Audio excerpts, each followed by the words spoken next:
Chapter 14. Cruella DeVil. It had been almost a month since the fire.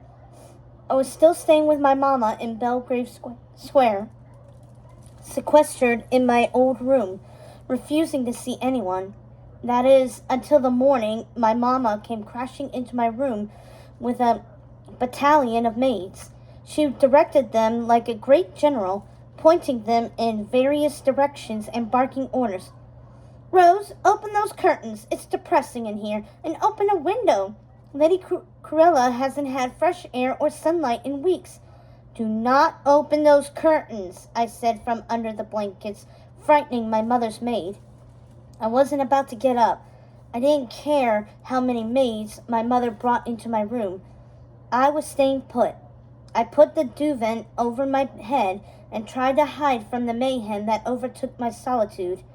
From under my duvet, I could see the room was filled with bright afternoon light, and I could make out the shadows of many servants scurrying around the room, doing my mamma's bidding.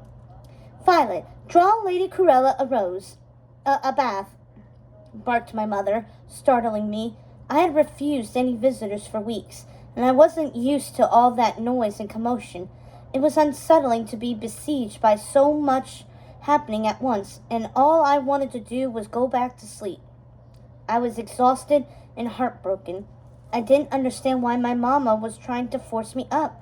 "I'm not taking a bath," I said from under the covers. "Cruella, stop acting like a child and come out from under those covers at once. You will get out of that bed, bathe, and dress yourself," my mother said. I could see her shadow standing over me from under the duvet. "Sarah, where's that tray I asked to be prepared for Lady Cruella?" "In the hall, your ladyship," the maid said, rushing to go get it.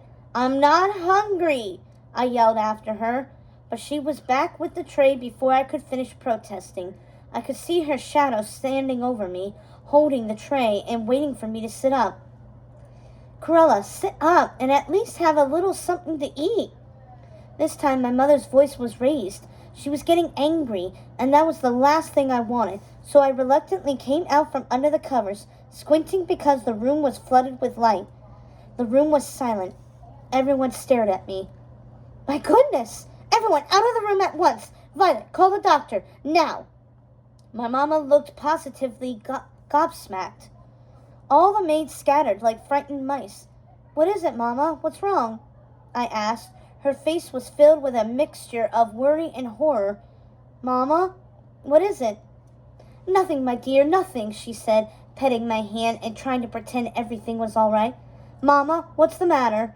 I said, getting up from the bed. She was starting to frighten me. "Tell me what's wrong, please." "It's your hair, Cruella.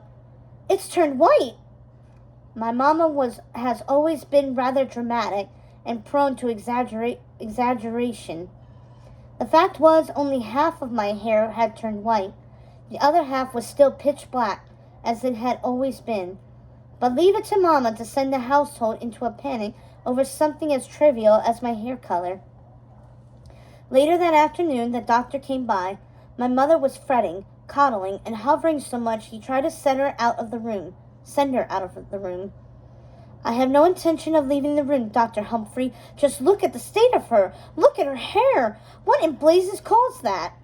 "Lady DeVil has experienced a tremendous and sudden loss. She is suffering from shock and grief," he said. "But will her hair go back to normal?" my mother asked. The doctor, however, didn't seem concerned for my hair. What worries me is how thin your daughter has become," he said, studying me. "I think with a little rest, more sunlight, and a sensible diet, she will be blooming again." After the doctor left, Mama talked me into taking dinner into the dining room that evening. She instructed the maid to lay out a lovely dress for me to wear to dinner while I was in the bath. But I couldn't bring myself to wear anything other than my black dress, the one I was wearing when I learned my Jack had died. I found it clean and hanging in the closet next to a number of dresses and nightgowns my mama had purchased for me and had sent up to my room. It still looked good on me, slinky, black, and stunning. It went perfectly with my jade earrings and the new jade ring Jack had given me for my birthday.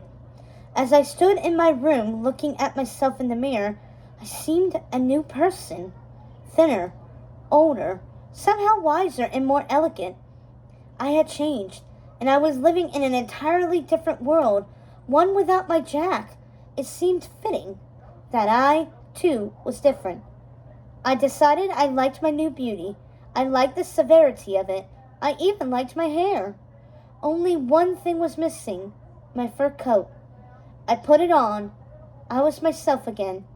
I went downstairs. I was ready.